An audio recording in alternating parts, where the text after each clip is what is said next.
Peugeot's E2008 delivers the full EV formula to the smallest segment of the SUV market, and in a trendy, very lifestyle-orientated package. It looks snappy, does 193 miles between charges, has no practicality downsides over the combustion engine version, and comes with monthly payment finance you could justify. In short, there's plenty to like. The tech spec here is predictably the same as you'll get in an E208, so as there, a 100 kilowatt electric motor putting out 136 bhp works through the usual single-speed auto transmission that you get with all EVs. As usual with a battery-powered model, all the available torque is pretty much developed at once. There's 260 newton meters of that, and this car simply hurls itself away from rest. It takes only a couple of seconds to crest the 30 miles an hour mark, and 60 is reached in just 8.5 seconds. And that disguises the fact that also, like all EVs, this zero emissions variant does have a bit of a weight problem. That drivetrain adds over 300 kilos of bulk.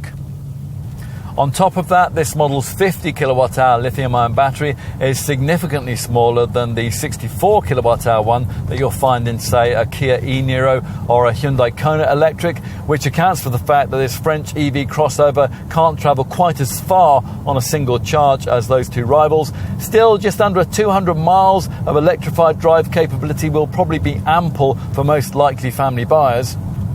Ride quality is pretty good, providing you avoid the largest 18-inch wheel sizes that we have here. Those big rims do fill the arches better, but they give the ride a rather more brittle feel. The all-electric E208 is pretty difficult to distinguish from what Peugeot calls its thermic-powered models, although brand loyalists might spot this EV variant's colour-coded front grille, its subtle E-badging and a more unusual dichroic finish for the lion badge that appears to change colour depending on your viewing angle.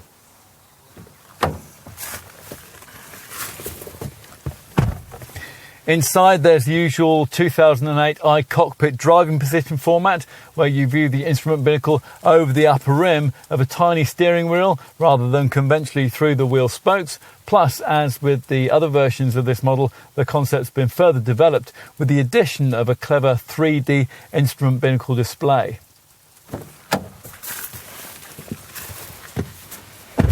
What else? Well, rear passenger space is much better than in an E208, but still slightly compromised by the need to place the powertrain's battery pack beneath the back seat. Still, even with a 6-foot tall driver up front, someone of similar height could sit behind comfortably. The EV drive layout doesn't compromise boot space, which is 434 litres in capacity, just like any other 2008, and it's extendable to 1,467 litres with the back seat folded. What about running costs and charging? Well, bear in mind that the quoted 193-mile range figure we quoted earlier will only be distantly possible if you engage a somewhat restrictive eco mode, which drops power output from 136 brake horsepower right down to 83 bhp. Charging from empty via a garage wall box takes 7.5 hours.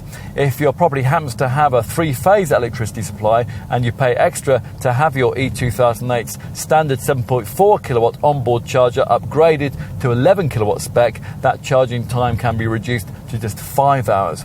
With a public 50 kilowatt rapid charger, the replenishment time to charge from 15 to 80% is 45 minutes.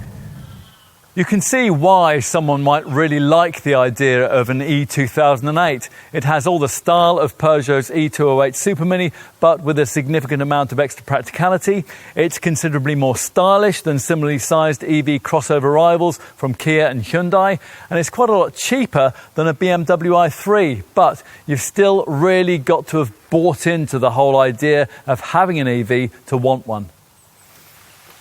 Even if you have, you've still got to really like quirky Peugeot innovations, like the unusual iCockpit steering wheel and the 3D instrument setup. But we think cars like this one need design touches of that sort.